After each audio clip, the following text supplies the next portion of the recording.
Ooh-wee, it feels good to be back. Now I know that the title of this video is a Captain Obvious statement, at least it is to me, but I'm not so sure that all of you guys agree with that. I've gotten many comments saying Gohan is the main character or that Vegeta was the true main character, and to me, all of that is silly. Who's the guy we see in the front of all the posters, the video game covers? I mean, he's even on promotional material for a movie he wasn't really involved in. Goku's the main character, and I don't think it could be debated. But throughout Dragon Ball Z's story, many characters outside of Goku have had the spotlight and carry the story through pivotal moments. But in this video, I'll explain my thoughts on why Goku is the most important character in Dragon Ball Z. Coming into Dragon Ball Z, Goku learns he's an alien, fights his brother, and dies. That's all within like the first 10 episodes. And in the time that Goku is away from the rest of the main cast, the story advances significantly. Raditz was ruthless, but when Vegeta and Nappa arrived, the energy of the story radically changed. They were killers and much more formidable than Raditz, and Toriyama made sure we knew it. Their presence alone injected so much hopelessness into the story for the Z Fighters, and as they started to fight Vegeta and Nappa, it became abundantly clear that they would need a miracle to walk away from that situation alive. So as Goku races down Snake Way, you can kind of feel things start to shift back the Z Fighters' way.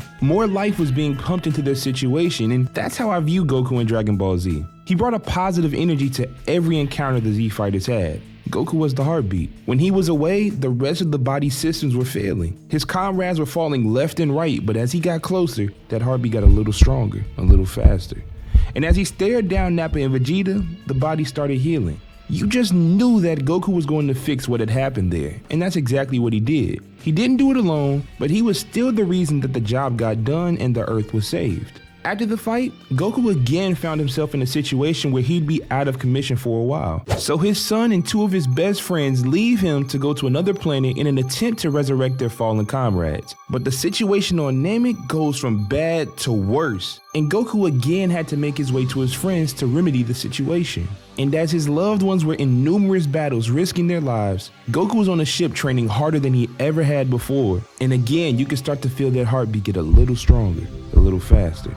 When Goku arrives on the battlefield, he makes quick work of Raccoon, and that's actually one of my favorite traits about Goku. When he's been out of the picture for a while, he always comes back and is laser focused on handling his opponents quickly. But Genyu's body switching ability was something Goku had never dealt with before, and because of that, he suffered another setback. But when he was out of the story this time, his comrades were fighting against Frieza. And again, his friends were losing. And unlike the Saiyan saga, they had a guardian angel on their side who could bring anyone back from the brink of death. But with every step forward the Z Fighters took, Frieza was always at least 2 steps ahead. So as Frieza is getting ready to end Vegeta's life, Goku arrives. And what lied in front of him was by far the most intense and most impactful battle Goku had ever been a part of up to that point. It pushed him to become a Super Saiyan and even kill Frieza when he didn't really want to. But after beating Frieza, Goku was out of the picture again. Yet this time, there was someone on Earth who could handle the enemy, Trunks. But Trunks brought news and informed Goku that soon he would die of a heart virus and that the future is a nightmare because of it.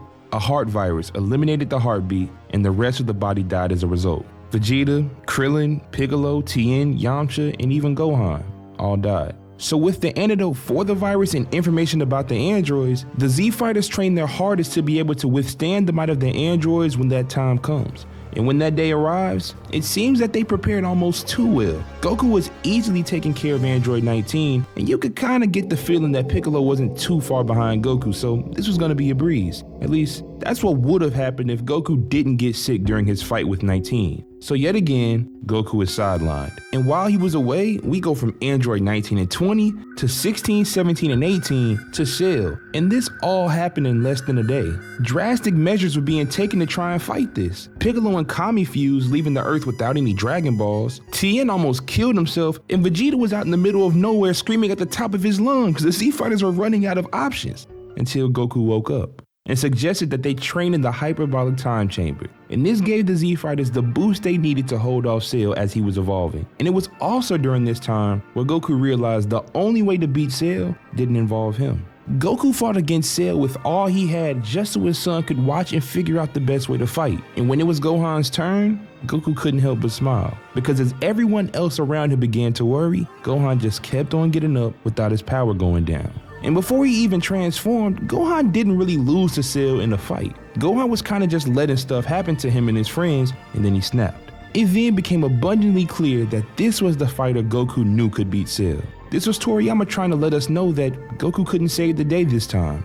This was the passing of the torch. And see, the issue with the Buu saga is that it seemed like Goku was going to save the day, then Gotenks, then Gohan, then Goku again, no, Vegito, and then we finally came back around to Goku. Dragon Ball Z had this trend of keeping Goku out of the spotlight until it was time for the final conflict. So even though Gohan and Vegeta went through many more battles and hardships over the course of the entire series, it was all for Goku to get the chance to battle the antagonist at his strongest because everyone else, even Vegeta at some point, knew that Goku was the one. But Goku never does it alone. The heart is the most important, but it still needs the rest of the body to do their jobs to function. And that heartbeat I refer to is the main reason why Gohan couldn't be the main character of Dragon Ball Z. He isn't a character that the others can't live without. Yes, they love him, I'm sure, but Vegeta kinda needed Goku alive just for the motivation to do what he was naturally born to do. Just think, no one in the main cast would have truly known each other without Goku. How would Bulma meet Yamcha? Would Tien have ever met Launch? Is it even realistic to think that Roshi would have lived with 18 and Krillin without Goku ever being around?